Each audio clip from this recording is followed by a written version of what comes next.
오늘 말씀 에베소서 3장 14절에서 21절입니다. 이러므로 내가 하늘과 땅에 있는 각 족속에게 이름을 주신 아버지 앞에 무릎을 꿇고 비노니 그의 영광의 풍성함을 따라 그의 성령으로 말미암아 너희 속사람을 능력으로 강건하게 하시오며 믿음으로 말미암아 그리스도께서 너희 마음에 계시게 하시옵고 너희가 사랑 가운데서 뿌리가 박히고 터가 굳어져서 능히 모든 성도와 함께 지식에 넘치는 그리스도의 사랑을 알고 그 너비와 길이와 높이와 깊이가 어떠함을 깨달아 하나님의 모든 충만하신 것으로 너희에게 충만하게 하시기를 구하노라.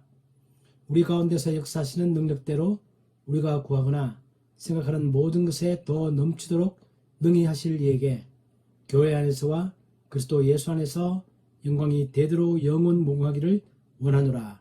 아멘. 자, 우리가 이제 오늘 오랜만에 참 또 줌으로 예배를 드리는데, 하나님은 우리가 모이면 더 좋아하시고 줌으로 모이면 덜 좋아하실까요? 그렇지 않겠죠? 그렇지 않고 하나님은 우리가 어디서 예배를 드리든 간에 우리 마음 가운데 정말 하나님에 대한 감사를 가지고 있고 하나님을 기뻐하고 하나님을 사랑하는 마음을 가지고 있으면 우리가 많이 모이든 적게 모이든 내가 어디에 있든지 간에 항상 하나님은 그 예배를 기쁘게 받으십니다. 그래서 우리가 오늘 이 예배 시간도 다시 한 번 더 우리 마음을 하나님께 드리고 우리 마음 가운데 하나님을 깊이 생각하면서 우리에게 삶을 주신 하나님께 정말 감사하는 마음을 가지고 그분의 사랑에 감사하면서 그렇게 예배를 드린다면 우리 예배 또한 하나님께서 기쁘게 받으실 것입니다. 오늘 이 본문의 내용은 바울이 에베소 교인들을 위한 두 번째 기도입니다. 바울은 멀리 로마 감옥에 지금 있는 거죠. 있으면서 에베소 교인들의 소식을 듣고 그들에게 편지를 보내면서 그들을 생각하며 너무 감사하고 또 그들에게 좋은 믿음의 말씀도 해주고 싶고 이제 그러면서 또한 동시에 그들을 위하여 기도하는 것을 잊지 않습니다. 반드시 기도하는 거죠. 우리가 전에 봤던 것처럼 바울은 에베소 1장에서 그들을 위하여 기도했습니다. 우리 1장 16절에 그때 보면 바울이 에베소 교인들의 소식을 듣고 난 다음에 내가 기도할 때 기억하며 너희로 말미암아 감사하기를 그치지 아니하고 그러면서 1장에서 쭉 기도를 했습니다. 이제 그 기도가 끝나고 난 다음에 바울은 에베소 교인들에게 너희들이 과거에 어떤 상태였는데 현재는 어떤 상태가 되었다. 과거에 너희들은 하나님을 모르는 사람들이었고 그리스도 밖에 있었고 약속에 대해서는 외인이었고 하나님의 상속에 대해서는 전혀 상관이 없는 그런 사람들이었지만 예수님의 십자가의 사랑과 십자가의 죽음으로 말미암아 너희는 이제 하나님의 한 가족이 되었고 하나님의 유산을 물려받는 상속인이 되었고 그런 아주 놀라운 복을 받았다. 그런 걸 이야기하고 또한 나아가서 그렇게 이방인들에게 복음을 전하는 것이 하나님께서 나에게 주신 나의 사명이다. 나는 그 사명을 따라서 에베소 교회 너희들에게 깊은 감사를 드리며 또한 이렇게 편지를 쓰는 것이다. 그렇게 그들의 상황에 대해서 이야기를 해주죠. 그러고 난 다음에 바울은 다시 또 기도를 시작합니다. 그 기도가 바로 오늘 우리가 봤던 이 기도입니다. 그 14절부터 19절까지 기도를 하고 마지막 20절, 21절은 하나님께 찬양을 드리는 그런 내용으로 구성되어 있는 게 오늘의 본문입니다.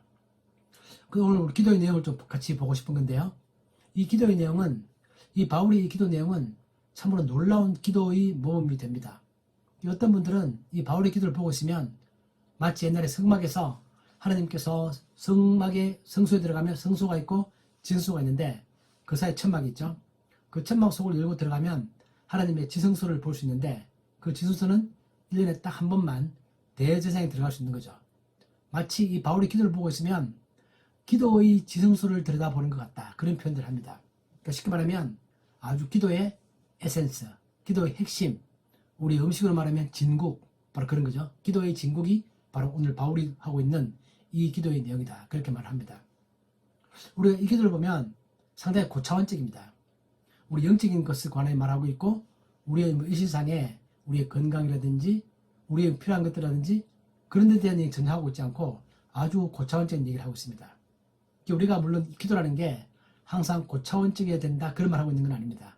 우리는 기도를 하면서 고차원적인 영적인 필요에 따라서 기도할 수 있고 또 우리 몸이 아플 때 우리 몸이 낫기 위해서 기도할 수도 있고 우리가 필요한 것들을 위해서 우리의 일용할 양식을 위해서 또 기도할 수 있습니다. 그런데 기도는 어디까지나 본질적으로는 우리 영적인 문제에 있기도 하고 우리가 정말 하나님께 가까이 나아갈 수 있는 그런 사람으로 되어져 갈 수 있도록 그렇게 기도하는 것이 기도의 아주 본질인데, 오늘 바울은 그런 기도의 본질을 우리들에게 오늘 잘 보여주고 있습니다. 오늘 본문에 보면 바울은 또 누구한테 기도하는 거냐면 하나님께 기도합니다. 아버지께 기도합니다. 우리가 전번에도 한번 말씀드렸지만 우리의 기도라는 것은 예수님께 기도한다 이런 좀 안 맞고, 성경을 보면은 항상 하나님 아버지께 우리가 기도를 합니다. 오늘도 우리 본문에 보면 15절에 보면 이름을 주신 아버지 앞에 내가 무릎을 꿇고 빈다 그렇게 기도하죠. 그래서 바울은 첫 번째는 아버지께 기도하는 거죠. 그런데 이 아버지는 어떤 아버지냐면 오늘 14절 15절에 보면 하늘과 땅에 있는 각 족속에게 이름을 주신 아버지라고 부릅니다. 이게 무슨 말이죠? 하늘과 땅에 있는 각 족속에게 이름을 주신 아버지. 이 말은 저도 이 말이 궁금해서 좀 찾아봤더니 이 말로만 보면 좀 뜻이 애매한데 정확하게 말하면 이런 뜻이랍니다. 하늘과 땅에 있는 모든 가족들에게, 즉 족속이 이제 족속으로 우리 성경에 번역되어 있는데 좀 더 정확하게 말하면 가족, 패밀리. 영어 성경에 보면 패밀리라고 되어 있습니다. 각 가족들에게 이름을 주신다. 이 말은 뭐냐면 어떤 가족에는 항상 그 가족은 아버지 중심이죠. 아버지가 그 가족의 가장 리더이시고 높으신 분이고 아버지를 중심으로 가족이 모이는데, 그런 가족 속에서 아버지라는 그런 개념은, 그 생각은 하나님으로부터 온 것이다 그런 뜻입니다. 우리 하나님을 보면 하나님이 우리의 아버지다. 그래서 하나님을 중심으로 모든 것들이 다 만들어지고 있고 최고의 결정권, 최고의 권위를 가지고 있는 하나님을 중심으로 온 우주가 만들어진 것처럼 각 가족들에게도 모든 것들은 아버지가 그 가족을 대표하고 그런 개념이 있죠. 이제 그런 게 어디서 왔느냐? 바로 하나님께서 그렇게 해주신 것이다. 그러니까 우리는 하나님을 모르는 사람들도 모든 전 세계에서 항상 그 가족의 중심은 아버지인데, 그렇게 할 수 있는 이유가 바로 하나님이 우리의 아버지시기 때문이다. 하나님이 우리의 아버지시기 때문에 우리는 은연중에 하나님으로부터 배운 그 아버지라는 개념, 생각, 그런 것들이 항상 우리 모든 가족들 가운데는 다 있다 그런 얘기입니다. 그래서 아버지의 가장 샘플, 아버지의 가장 이상적인 모습, 그건 누구냐면 바로 우리의 하나님이죠. 그래서 바울은 지금 그 아버지한테 기도하는 것입니다. 바로 하나님이 바로 우리의 아버지이기 때문에 그래서 기도하는 거죠. 그렇기 때문에 우리 기도에도 보면 항상 예수님께서도 기도를 가르칠 때 아버지에 대한 얘기를 하죠. 그래서 지금 우리의 기도를 듣고 있고 우리가 기도하는 그 대상은 우리의 아버지다. 아주 좋은 아버지다. 그 아버지도 그냥 뭐 평범하거나 또는 나쁜 아버지거나 악한 아버지거나 그런 게 아니라 아주 좋은 아버지께 지금 우리가 기도하고 있다는 것입니다. 그렇기 때문에 우리의 기도는 반드시 응답되어진다. 그 좋은 아버지는 우리의 기도를 기꺼이 듣고자 하는 그런 마음을 가지고 계신 분이다 라는 게 항상 우리 기도할 때마다 처음에 마음 가운데 새게 하는 것이다 라는 것을 지금 바울이 자기의 기도를 통해서 우리에게 보여주고 있습니다. 예수님도 그런 말씀하셨죠. 너희가 악한 자라도 좋은 것으로 자식에게 줄 알거든. 즉 하나님에 비하면 우리는 악한 아버지입니다. 지금 우리 여기 모여있는 분들은 다 좋은 아버지죠. 좋은 아버지인데 하나님에 비하면 우리가 악하다 이렇게 말할 수 있을 만큼 하나님은 정말 좋은 아버지다. 그래서 우리가 비록 악할지라도 자식에게 좋은 걸 줄 줄 아는데 하물며 하늘에 계신 너희 아버지께서 구하는 자에게 좋은 것으로 주시지 않겠느냐. 예수님께서 마태복음 7장에서 그렇게 말씀하셨죠. 또한 그리고 그 아버지는 능력이 뛰어나십니다. 그 아버지는 은혜가 풍성하십니다. 그러니까 우리는 우리 자녀들한테 내가 많은 걸 주고 싶은 마음은 있지만 내가 가진 게 없어서 내가 능력이 부족해서 마음껏 주지 못하는 그런 아쉬움이 있지만 하나님은 그렇지도 않습니다. 우리 에베소서에서 보면 그분은 그의 은혜의 풍성함, 은혜가 엄청 풍성함을 가지고 계신 분이기 때문에 그분은 줄 수 있는 능력이 있고 또 기꺼이 주고자 하는 마음도 있고 바로 그분이 내가 기도를 하는 우리의 아버지다. 이게 제일 첫 번째 우리가 기억해야 될 거죠. 나는 기도할 때마다 내 기도 들으시는 분은 나의 아버지고 나에게 좋은 걸 주시고자 하시는 분이시고 또 그분은 좋은 걸 줄 수 있는 능력을 가지고 있는 그런 분이다. 이게 이제 바울이 하는 그런 기도의 첫 번째, 우리에게 아버지 앞에 내가 기도한다 라는 것입니다. 그러면서 바울은 기도할 태도를 보면 오늘 본문에 보면 그 아버지 앞에 바울이 무릎을 꿇고 기도합니다. 유대인들은 보통 기도하는 자세가 무릎을 꿇고 기도하는 게 일반적이지 않습니다. 유대인들 우리가 성경에 보는 것처럼 항상 서서 기도하는 게 일반적인 모습입니다. 서서 기도하고 하늘을 향해 손을 들고 하늘을 쳐다보면서 기도하는 게 유대인들 일반적인 모습인데 바울은 여기서 무릎을 꿇고 기도한다. 성경에 보면 바울만이 아니라 무릎을 꿇고 기도하는 몇 가지 사례들이 나옵니다. 그것이 의미하는 바는 뭐냐면 그만큼 간절하다 그런 뜻입니다. 그래서 우리 그 에스라서에 보면 에스라도 무릎을 꿇고 기도한다. 에스라 우리 9장 5절에 보면 무릎을 꿇고 나의 하나님 여호와를 향하여 내가 손을 들고 기도한다. 그런 표현이 있고 또 솔로몬도 열왕기상 8장에 보면 솔로몬이 무릎을 꿇고 손을 펴서 하늘을 향하여 기도한다. 또 그리고 베드로도 사도행전에 보면 사람들 다 내보내고 그 죽은 다비다를 일으킬 때 베드로가 사람을 다 보내고 무릎을 꿇고 기도하고 돌이켜 시체를 향하여 이르되 다비다야 일어나라 그렇게 말한다는 거죠. 성경에 보면 일반적으로는 다 서서 기도하는 것이 일반적인데 무릎을 꿇고 기도하는 경우가 있다. 오늘 바울은 그와 똑같이 자기도 오늘은 무릎을 꿇고 기도한다라는 것입니다. 무릎을 꿇고 기도한다. 그만큼 간절한 거죠. 예수님은 겟세마네 동산에서 무릎을 꿇는 정도가 아니라 얼굴을 땅에 대시고 기도합니다. 우리 마태복음 26장에 보면 예수님이 그렇게 말하죠. 조금 나아가서 얼굴을 땅에 대시고 엎드려 기도한다. 그처럼 우리 기도라는 것은 어떤 자세를 특별히 성경이 이렇게 기도해라 그렇게 말하고 있지 않습니다. 내가 서서 기도하든 앉아서 기도하든 심한 경우는 누워서 기도할 수도 있고 그죠? 몸이 아프면 누워서 기도하는 거죠. 또 운전하면서 기도할 수도 있고 걸어가면서 기도할 수도 있고 기도의 자세는 성경이 특별한 자세를 말하고 있지 않다. 다만 얼마나 내 마음 가운데 나의 기도를 들으시는 하나님을 생각하면서 간절한 마음을 가지고 기도하느냐 그것이 이제 중요한 문제다 그렇게 말합니다.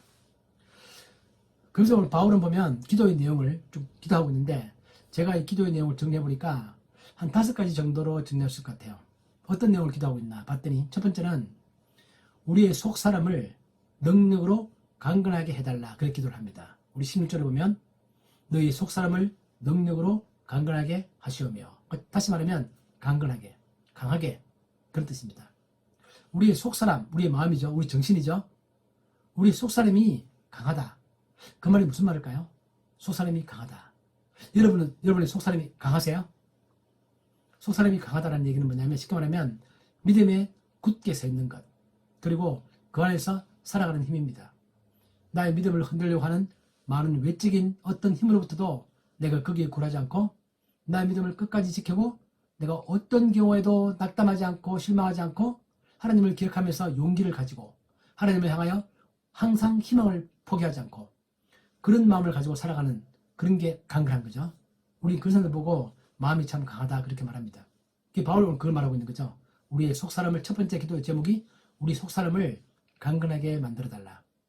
자, 그런데 우리가 강건한 것들 가운데서도 가장 중요한 게 뭐냐면 남들을 사랑할 수 있는 힘이다. 지금 그렇게 말합니다. 남들을 사랑할 수 있는 힘. 왜냐하면 바로 그 다음 주에 보면 바울이 그렇게 말하죠.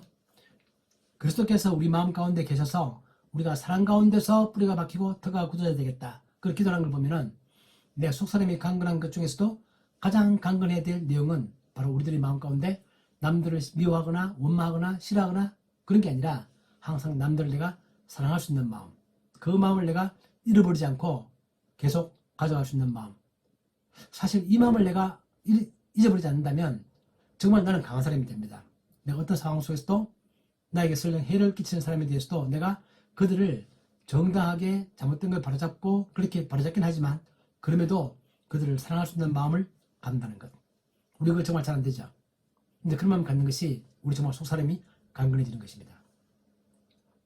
두 번째는 보면 그리스도의 내재하심이라고 기도합니다. 17절에 보면 믿음으로 말미암아 그리스도께서 너희 마음에 계시게 하시옵고 이 내용을 보면 조금 이상합니다.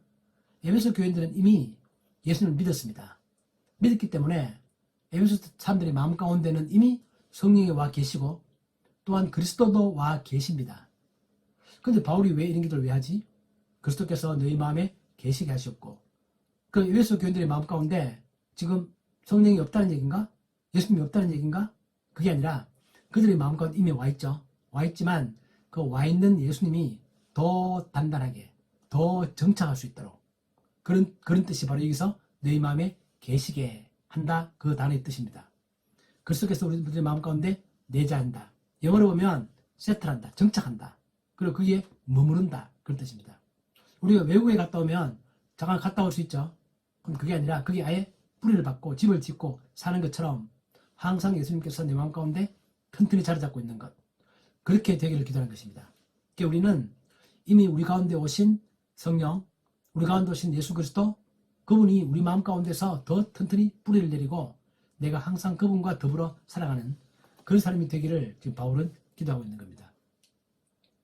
세 번째는 10절에 보면 너희가 사랑 가운데서 뿌리가 박히고 터가 굳어져서, 이게 제가 첫 번째 했던 그 기도 내용과 관계 있는 거죠.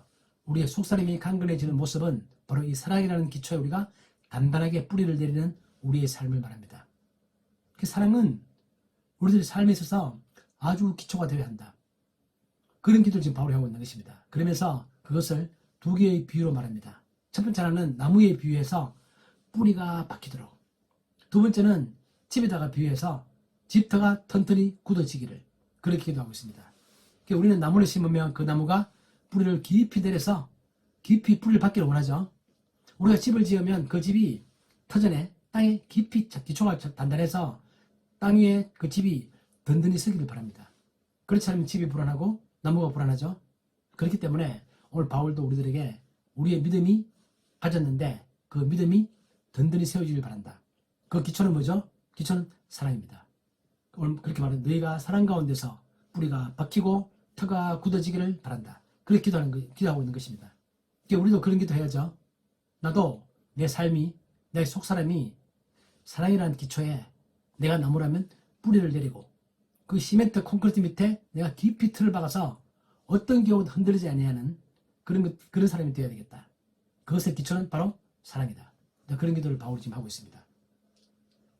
네 번째는 보면 내가 사랑의 뿌리를 박으면서 동시에 또 그리스도의 사랑을 알기를 바랍니다. 18절에 보면 능히 모든 성도와 함께 지식에 넘치는 그리스도의 사랑을 알고, 우리는 하나님의 사랑을 알죠.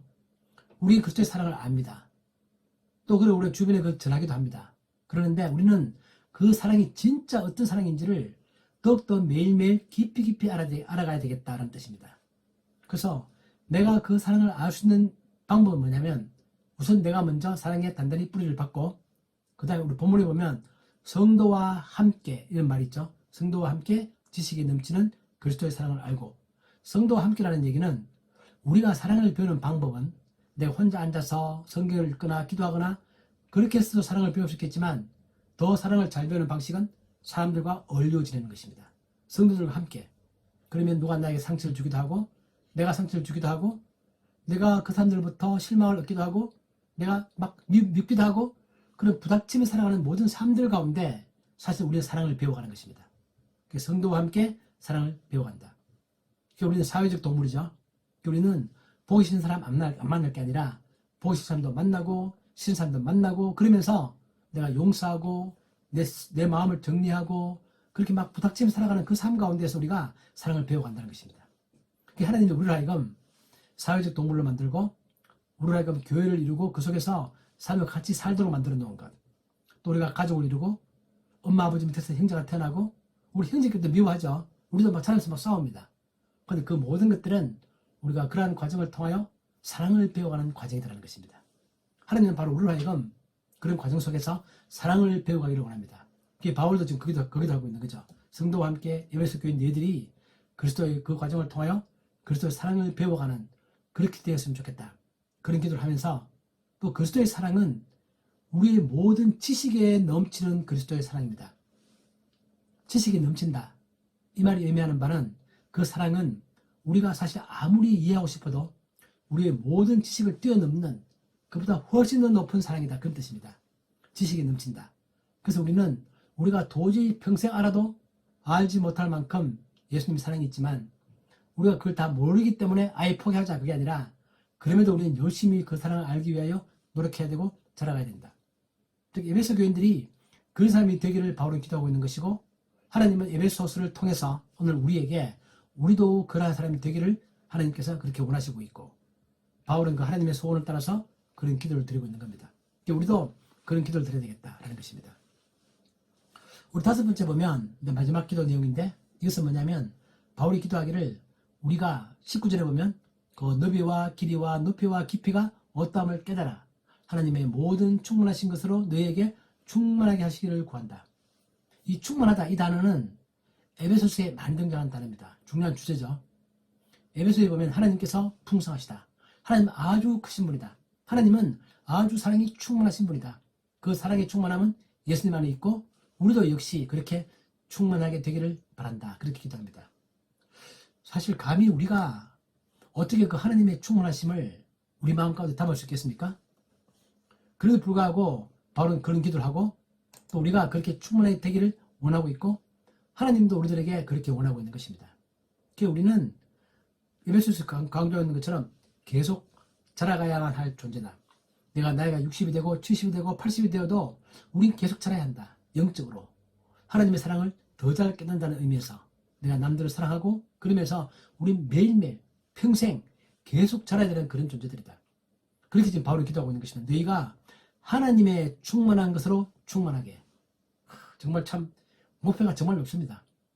그 성경에 보면 성경 이런 걸 많이 강조합니다. 우리 베드로전서에 보면 하나님이 그렇게 말씀하시죠. 기록됐을 때 내가 거룩하니 너희도 거룩할지어다. 우리가 하나님이 거룩하면 도저히 못 따라가죠. 그러나 하나님이 거룩하기 때문에 우리도 그 하나님의 거룩하심을 나의 목표로 삼고 그렇게 가도록 계속 노력해야 된다. 그런 뜻이고 예수님도 똑같은 말씀하셨습니다. 예수님도 마태복음 보면 그러므로 하늘에 계신 너희 아버지의 온전하심과 같이 너희도 온전하라. 너희 아버지가 완벽한 분이시다. 너희도 그처럼 완벽한 존재가 되기 위하여 노력해라. 그런 뜻입니다. 우리 결코 안 되는 거 알고 있죠.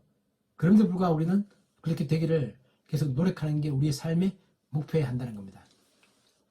바울은 오늘 기도를 그렇게 5가지 내용을 했죠. 정리해보면 첫 번째는 우리가 우리 속사람을 강건하게, 즉 언제 어떤 상황에서도 좌절하지 않고 나에게 해를 끼치는 사람도 내가 사랑할 수 있는 능력을 갖는 것. 두 번째는 이미 내 속에 오신 그 그리스도께서 내 속에 완전히 뿌리를 박아서 나와 그분이 항상 동행하는 그런 삶을 살기를. 세 번째는 나 자신이 사랑이라는 기초에 든든하게 뿌리를 내리고 그게 집터가 탁 기초를 다지는 것처럼 그렇게 살아가기를. 네 번째는 우리가 그런 가운데서 정말 예수님의 사랑이 얼마나 큰 것인가를 나의 삶을 통하여 나의 삶의 고난을 통하여 나의 삶의 역경을 통하여 그런 걸 배워가기를. 그리고 다섯 번째는 하나님의 그 충만하심이 내 마음 가운데 내 삶 가운데 내 인격 가운데 충만하게 되기를. 그렇게 지금 바울은 기도하는 겁니다. 이게 오늘 기도의 내용이죠. 근데 그러면서 바울이 마지막에 우리의 하는 이 기도가 얼마나 확실하게 응답될 것인가를 다시 한번 더 강조합니다. 우리 20절에 보면 우리 가운데서 역사하시는 능력대로 우리가 구하거나 생각하는 모든 것에 더 넘치도록 능히 하실 이에게. 그분은 우리가 구하는 것, 내가 생각하는 것, 그 모든 것들보다 더 넘치도록 훨씬 더 많이, 그럼 그것을 또한 능히 확실하게 능력 있게 할 수 있는 분이고 그분이 그렇게 하실 거다라는 얘기를 하면서 우리가 지금 구하는 이 기도가 얼마나 우리들의 삶 가운데 확실하게 이루어질 것인가를 말하고 있습니다.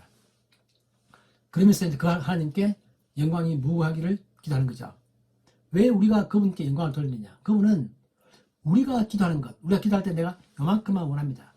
우리 돈으로 치면은 저한테 돈 한 1억만 쓰면 좋겠습니다. 하나님은 이렇게 아니라 더 큰 걸 가지고 계시고 더 줄 마음이 있고 그런 분이기 때문에 그런 하나님께 우리가 이런 영적인 기도를 할 때 그분이 얼마나 기뻐하시고 놀랍도록 채워주실 그런 분이시기 때문에 그분께는 정말 영광이 영원 무궁하기를 기도하는 겁니다.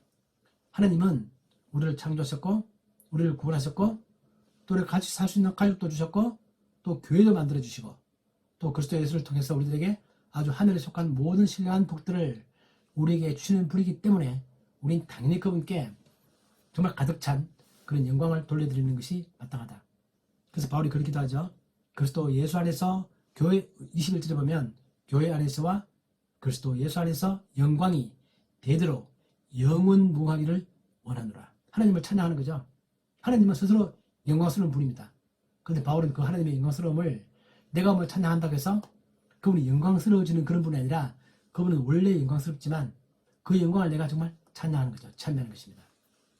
오늘 이게 우리가 바울이 봤던 기도의 내용인데 아까 제가 설교에 말씀드렸던 것처럼 이 기도는 참 고차원적인 기도고 우리는 이런 기도를 보고 있으면 기도의 응답이 바울은 굉장히 풍성하다. 반드시 이루어진다. 그렇게 말하는데 우리는 내가 기도하는 게 잘 이루어지지 않는다. 그런 느낌을 좀 많이 받죠. 우리가 그렇게 생각하는 이유는 그 기도의 응답이 무엇인가를 내가 생각하는 기준으로 보니까 그렇다는 것입니다. 나는 기도가 이렇게 이루어지면 좋겠다.